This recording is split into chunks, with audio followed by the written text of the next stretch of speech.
Materialism is an ancient philosophy. It dates back to the ancient Greeks, and the viewpoint of Democritus, who was a Greek philosopher, is that the only thing that exists is atoms in the void, and that everything, including the human mind, is reducible to atoms in the void. And in the 20th century, the materialist ideas have been extended a bit. The behaviorists in the early 20th century believed that the mind was at best irrelevant and possibly didn't even really exist at all, and the only thing that actually mattered was the behavior of a human being or the behavior of an organism. That philosophical viewpoint turned out to be untenable. So the viewpoint that the mind was identical to the brain became widely accepted among materialists in the 1960s and 70s. It was called identity theory. And that viewpoint has come to be untenable. Pretty obviously, the mind is not the same thing as the brain. And other theories such as functionalism, which views the mind-brain relationship somewhat akin to the relationship between the software and the hardware of a computer, has become quite popular, but the mind is not computation. In fact, the mind is the opposite of computation. Although the brain itself could be described as a computer, the mind is no form of computation. And a theory that is currently very popular among materialists is called eliminative materialism. And eliminative materialism is the viewpoint that there is no such thing as the mind. It's not that the mind is explainable by matter, it's just that the mind doesn't exist at all. And the only thing that exists is matter, and that we are deluded into thinking we have minds. That's a rather radical, strange way to look at things, but it actually is rather popular nowadays amongst materialists. None of these philosophical materialist viewpoints have any particular support in science. The scientific evidence strongly suggests that these viewpoints are wrong.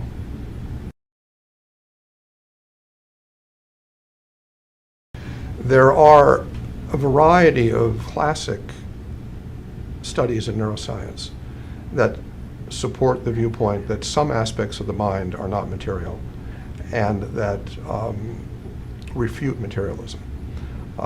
The first set of experiments are experiments that show cerebral localization with certain kinds of neurological functions, but not with others. It's been known since the 19th century that for motor and sensory function, there are very specific locations in the brain that seem to mediate those functions. If I move my hand, that is controlled by a specific part of my opposite cerebral hemisphere, and the area is quite discrete. Vision is controlled by a very discrete area in the occipital lobes. However, higher intellectual functions, abstract thought, such as mathematics, such as contemplating ethics, things involved in personality, are not localized like that. That is, that there is no calculus center of my brain. There's no addition center of my brain. The brain seems to be necessary, ordinarily, for doing calculus and doing addition and thinking about concepts like justice and mercy and so on. But it's not localizable in any way near the same way that movement and sensation is localizable.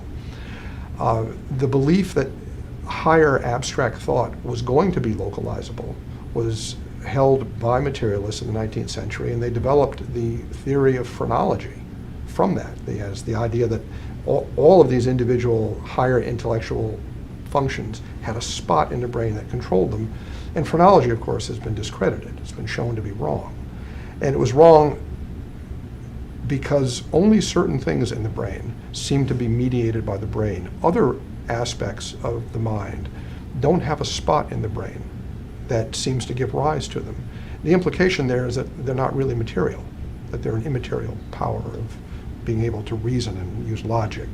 And frankly, that's a very old dualist idea. It was an idea proposed by Aristotle, an idea as part of Thomistic philosophy. So for thousands of years, dualists have predicted that, and modern neuroscience confirms that.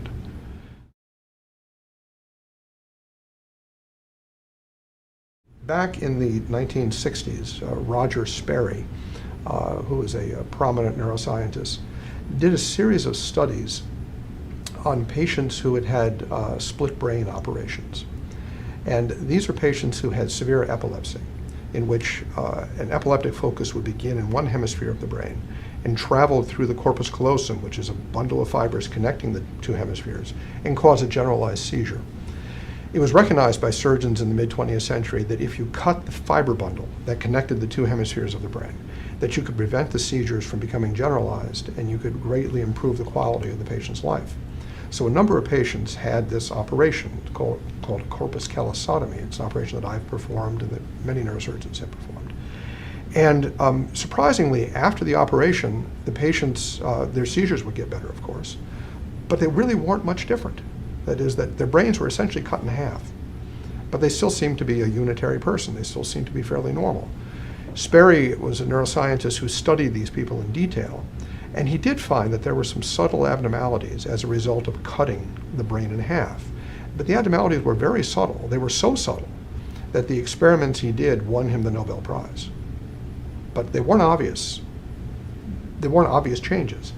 And what that implies is that the human mind is not purely generated by the matter of the brain. Otherwise, cutting the brain in half would have profound effects on the human mind. It might make two people. Certainly, it would create a rather profound difference in a person's state of consciousness, and it doesn't. You can cut the brain in half, and the person can't tell the difference except that he has fewer seizures. There are some subtle differences, but the differences can only be detected with literally Nobel Prize winning research that shows little differences in perception. There are the experiments of Wilder Penfield, who was the pioneer in epilepsy neurosurgery from the 1930s to the 1960s. Dr. Penfield, who worked in Montreal in Canada, was the first neurosurgeon to systematically operate on the human brain when people were awake. The brain doesn't feel pain. The scalp can feel pain, and the skull can, but he would give local anesthesia so the patients didn't have pain. And he would work on the brain while they were awake in an effort to identify the focus of their seizures and to remove the focus from the brain so their seizures would stop. And he operated on upwards of 1,000 patients like this and very carefully recorded his results. He was a meticulous scientist as well as a neurosurgeon.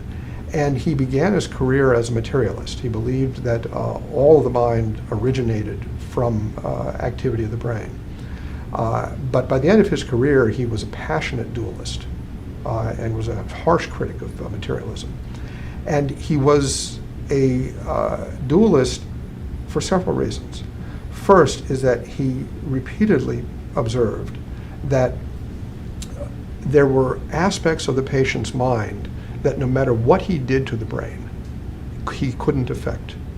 You know, he could elicit memories by stimulating a part of the brain. He could make a muscle move or make a patient have a sensation, but he couldn't change their consciousness. He couldn't change their intellect. He couldn't change their sense of self.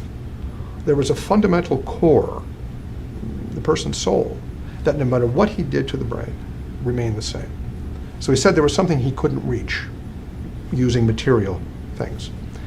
The other observation that he had, which I think is absolutely fascinating, is that he asked the question, why are there no intellectual seizures? And when people have epilepsy, the epilepsy can follow various patterns. Commonly, a person will have jerking of a muscle.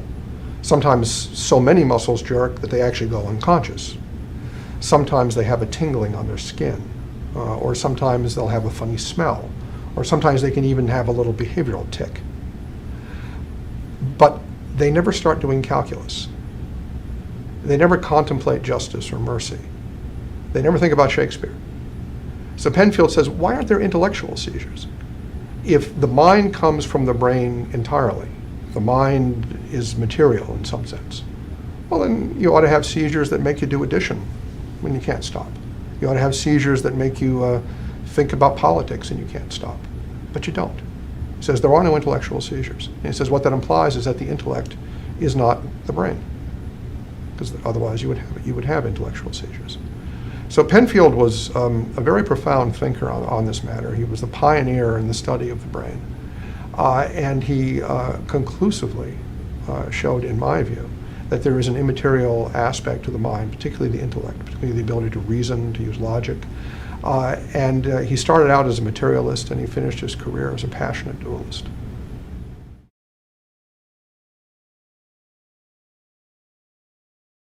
In 2006, a neuroscientist named Owen published a landmark study in the journal Science looking at brain function in people who were in persistent vegetative state. Persistent vegetative state is a condition where a person has such severe brain damage that they show no sign of consciousness at all. It's basically a persistent deep coma. And it can go on for years.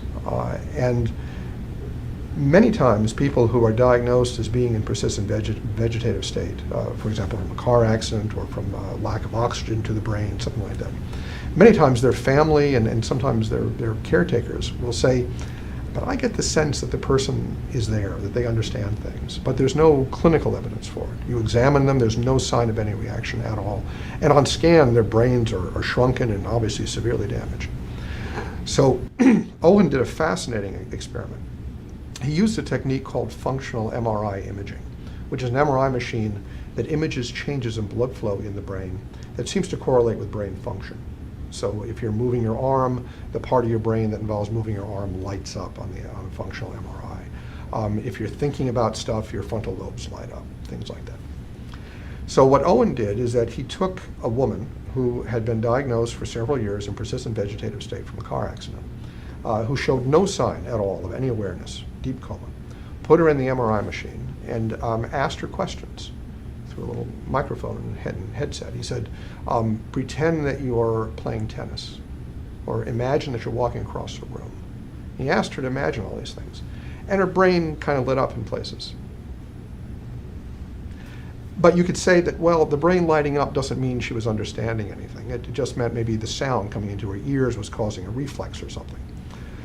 So what he did was he took 15 normal people, and he did the same thing with them. Stuck them in the machine, and asked the same questions.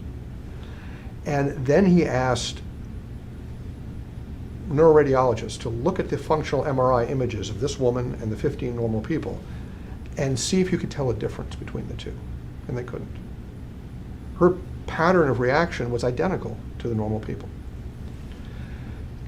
That seemed to imply that she could understand what he was asking, even though medically she was diagnosed as having no mind at all. And he did something that was very clever, that absolutely fascinates me. And he said, maybe the lighting up of areas in her brain and the lighting up of the areas in normal people's brains was not because of understanding, but was just because of the reception of the sound, and that it didn't really mean she understood. So what he then did is he took the same words that he had asked her before, and he asked them again, but he mixed the sequence of the words, so they didn't make any sense. Walking, understand, pretend, room, across. So he took away the semantics and just left some syntax, and her brain stopped reacting, as did the normal controls. Her brain only reacted when what he said to her made sense. It didn't react from just sound. So Owen's work was a landmark study, and it made people begin to question these folks who were in persistent vegetative state. Are they really unaware? And so his study has been repeated by a number of different investigators, and there probably, last I looked, there were 40 or 50 patients who had been studied by other investigators. And at least half of them showed the same thing that he found, that even when your brain is so massively destroyed that there's no clinical evidence for any mental activity at all, functional MRI can find that these patients are capable of thinking in quite clear ways. And there are some patients who can do mathematics. That is, that what some researchers have done is they will ask a person in persistent vegetative state to do simple math. What's 8 plus 6? And then give them different answers. And when you hit the right answer, the brain lights up. So very clearly, there are aspects of the mind that cannot be destroyed by severe brain damage.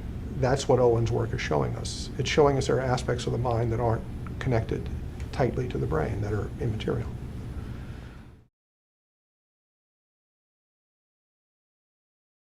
Some of the most fascinating work in neuroscience has been the work of Benjamin Libet, who was a neuroscientist in California back in the mid-20th century. Libet was fascinated by the correlation in time between thought and brain activity. And he did a whole series of experiments in which he would place electrodes on the scalp of patients or people, and he would ask them to make decisions or think about things, and he would attempt to time the moment when they made a decision, when they thought about something, and correlate the moment they thought about something with the moment that there was a change in the brainwave activity. And he did a number of different experiments. One experiment has become very famous and ironically has been used by materialists to support materialism, although an understanding of what Libet actually found is quite the opposite. It refutes materialism. The experiment that Libet did was he would ask a person to press a button when they decided to do so. So he put a button in front of them, and he would have a clock with a sweep hand, and the person would just sit there, and whenever they would decide, I think I'll press the button, and push the button, he asked them when they made the decision to press the button, not when they pushed it, but when they decided to push it, just note the fraction of a second that was on the clock. At the same time, he was recording brain waves, and he wanted to find out the moment you decide what happens in your brain. And what he found was, quite consistently, was that about perhaps half a second before you decide to do something, there's a spike in your brain, brainwave, that he called the readiness potential. And it was before you were aware of the decision to do anything. It was almost like an unconscious motive. And then you would decide a half second later and do it. So he found this quite consistently, that there would be the spike in brain activity, then the conscious awareness of a decision, and then you go ahead and do what you decided. Materialists have used this to suggest that we are misled by thinking that we have free will. That what actually happens is that our material brain just sort of makes the decision, and then we kind of think that we decided, but we didn't. It was our neurotransmitters and neurochemicals. But Libet didn't agree with that. Libet pointed out that he asked the subjects to do something more. He said, when you decide to do something, then decide not to. So you decide, I'm going to push the button. Oh, no, I'm not going to push the button. When they did that, he found that there was a readiness potential for deciding to push the button, but there wasn't a readiness potential to decide not to push it. And he said, he didn't prove the existence of free will, but he proved the existence of free won't. And that's what he called it, free won't. He said, what he sees going on in the brain with his experiments is that we are bombarded with what are probably preconscious or unconscious motives, and that we are freely capable of deciding whether to comply with them or not. And the decision to comply with them is not material. There's no sign of any brain activity when you decide not to comply. And he pointed out, kind of interestingly, that free won't is a parallel concept to traditional religious ideas of original sin. That in a sense we have motives that are beyond our control. We can't stop the motives, but we can stop ourselves from doing it. And the free will, or the free won't, is scientifically demonstrable, and he demonstrated it. And his experiments were brilliant. And he was a dualist, he was a property dualist. And he rejected the idea that his experiments proved materialism. He felt just the opposite, that it proved that free will was real.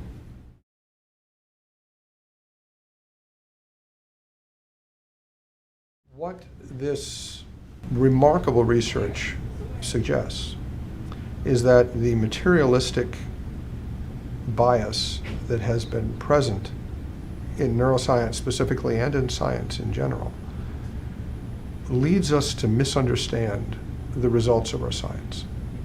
one could say, in a sense almost, that we have an ocean of data, an ocean of answers, but we've forgotten what the questions are. We've forgotten the questions that we're supposed to be answering. And when you look at these studies in cognitive neuroscience carefully, they are giving us a very clear answer to a fundamental question in neuroscience, and that is the mind entirely a product of the material brain? And the answer they're giving us is that it's not. And this particular viewpoint, that neuroscience has been misled by materialistic ideology, has been addressed in some depth by two people working in the field who I think have done fascinating work. There's a neuroscientist named Bennett from Australia and a philosopher named Hackett from Oxford, who've published several books over the past couple decades, the most prominent of which is, I believe it's The Philosophical Basis of Neuroscience, in which they critique the materialist viewpoint, in which they point out that the traditional classic way that materialist scientists do neuroscience seriously misrepresents what the science is telling us, and that we can't understand our experiments if we begin with a materialistic bias that isn't justified by the evidence. So I strongly recommend Bennett and Hacker's work. It provides a wonderful philosophical foundation for getting a deeper insight into neuroscience. The object that neuroscience studies, the human mind and the brain, is best understood by dualism. And I believe that neuroscientists need to become more acquainted with dualism and need to understand the limitations of materialism, which are profound and which are holding their science back. The natural world can be much better understood if you assume that it has purposes, if you assume that it has design. It helps you to understand how things work. And I believe that the human mind, properly understood, will give us a much deeper understanding of nature, and not just of the mind. In the 19th century, a German philosopher named Franz Brentano asked a very important question, and I think answered it very well. He asked the question, what is it that is unique about the mind that makes it different from matter? We tend to think of mind and matter as different things, but is there one thing that makes something mental as opposed to physical? And he said, actually there is. And he said it's intentionality. And intentionality is an ancient term. It was a term that dates back to Aristotle and was used by scholastic philosophers. And what intentionality means is that it is the ability for something to be about something else. For example, if I'm thinking now about Washington, D.C., my thought is intentional in a sense that I am thinking about something that's not me. I'm thinking about a city, or I'm thinking about a doorway, or thinking about my wife. So the ability for a thought to be about something is unique to the mind, because no physical object is about anything in the absence of a mind. All right, a rock sitting on a beach isn't about anything. A tree isn't about anything. Only a thought can be about something. So Brentano said that if we are to understand the mind, we have to understand intentionality. We have to understand how a thought can be about something. And of course, you can't explain intentionality using materialistic precepts, because matter is never about anything intrinsically.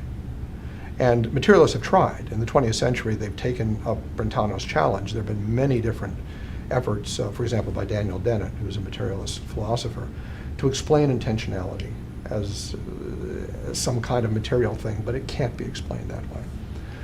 What's remarkable about intentionality, and what the scholastic philosophers understood, is that intentionality is in some sense a reflection of a grander aboutness in nature. And that grander aboutness is called teleology. And teleology is the tendency for processes in nature to go somewhere, to become something. For example, the classic example is an acorn growing into an oak tree. Teleologically, it seems to be what the acorn is designed to do, to become an oak tree. The acorn doesn't become an ocean or a Corvette or a flower. It becomes an oak tree. It has a very specific direction and a goal. And it's a kind of aboutness in things, that they're all directed. And the scholastic philosophers realize that intentionality in the human mind is kind of a reflection of this aboutness in all of nature. And essentially, it's a reflection of purpose in nature. And that you can't understand the mind or you can't understand nature unless you understand purpose. And in fact, biologists have tried, because they are allergic, if they're Darwinist biologists, they're allergic to teleology. They're allergic to the notion of purpose. They've tried to explain biology without invoking purpose, and they can't do it. You can't explain a living thing without explaining what the purpose of the parts of that living thing are. You can't explain the heart unless you explain that the purpose is to pump blood. You can't explain the eye unless you understand the purpose is to see. Where do those purposes come from? Well, those purposes are kind of like intentionality. They're kind of like a mind. And the implication is that behind the universe, there's a mind, a grand mind, a mind that is reflected in the way the universe works. And as St. Thomas would say, that is what all men call God. So what really helped me in my personal understanding and in my faith is that I see that everything in nature that shows purpose, that shows goal-directedness, that shows teleology and intentionality, is a reflection of a much higher mind. It's a reflection of God. Materialism, in my viewpoint, is not even really a philosophical perspective. It's just a mistake. It's like claiming that 2 + 2 is 5 is mathematics. It's not really mathematics, it's just an error. And materialism isn't even sufficiently coherent, in my view, to qualify as a philosophical perspective. The best philosophy on this originated with the ancient Greeks, particularly with Aristotle. And what Aristotle proposed, and what really became mainstream metaphysics for such philosophers as St. Thomas Aquinas and the scholastic philosophers, is that things that exist in the world are composites of form and matter. And that form is the intelligible aspect of things, and that matter is what makes something an individual thing and not just sort of a theoretical thing. But that the actuality, the intelligibility of something is in the form, it's not in the matter. Form is what makes things real. And what I believe materialism does in modern science is it denies that the form of things is the most important aspect of them. That we need to, for example, in biology, we need to focus on the purposes of biological structures, not just on the details of the structure itself. We need to know why they're doing what they're doing. And once you start looking for purposes, you start looking at immaterial aspects of nature, at form. And that leads you out of materialism. The reality is that if you are a consistent materialist, you can't even do good science. Let's face it, if you think the only thing that exists is matter extended in space, then why would you pay any attention to physical laws? Is Newton's law matter extended in space? Was Einstein's theory, Einstein's equations of gravitation, are they matter extended in space? No. The best science is science that looks for deep conceptual principles that underlie the natural world. And that's inherently not a materialistic perspective.